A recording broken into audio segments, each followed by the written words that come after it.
I'm going to show you the secret to making molten lava cakes where the center always stays runny. With this trick, it doesn't matter how long you'll cook these for, the center will always stay liquid. They're great for whenever you want a chocolate hit, and they make the perfect last-minute Valentine's Day dessert. So molten cake batter is one of the easiest cake batters to make. We're going to start out with some eggs, which seem a lot, but this recipe does make around 8 to 10 cakes. If that's a lot of molten cakes for you, you can definitely have the recipe. I've added my sugar, and you want to beat the eggs and sugar until they triple in volume and become pale. Keep in mind, this recipe does not contain any leavening agents besides the eggs, so we really do need to incorporate air into this mixture in order to give lift to the cakes.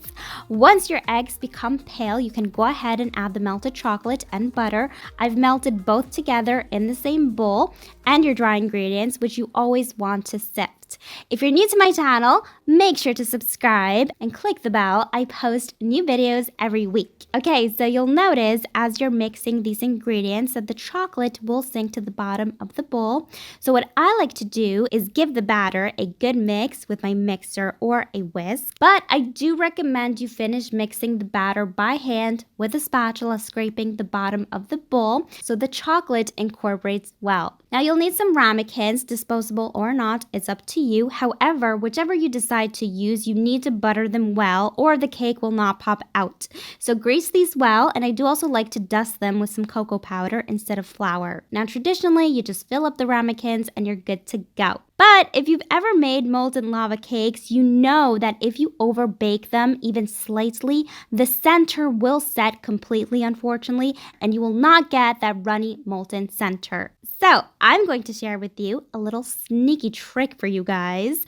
which is great if you're a novice baker or if you're just having a hard time with molten cakes. You're going to take some chocolate and put it in the center of your molten cakes. This is a great sneaky trick to always get a runny center, even if you slightly overbake the cakes. You do want to coat the chocolate in some flour. This will just prevent the chocolate from sinking to the bottom of your molds. Tap these gently, especially if you've hidden some chocolate in there, and you're going to place them into the fridge for about 30 minutes.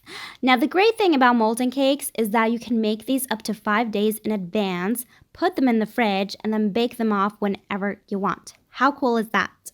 Bake your molten cake or cakes in a preheated oven at 220 degrees Celsius or 420 Fahrenheit for 10 minutes. The high heat will set quickly the edges of your cake without cooking the center. Turn your cake or cakes onto a plate.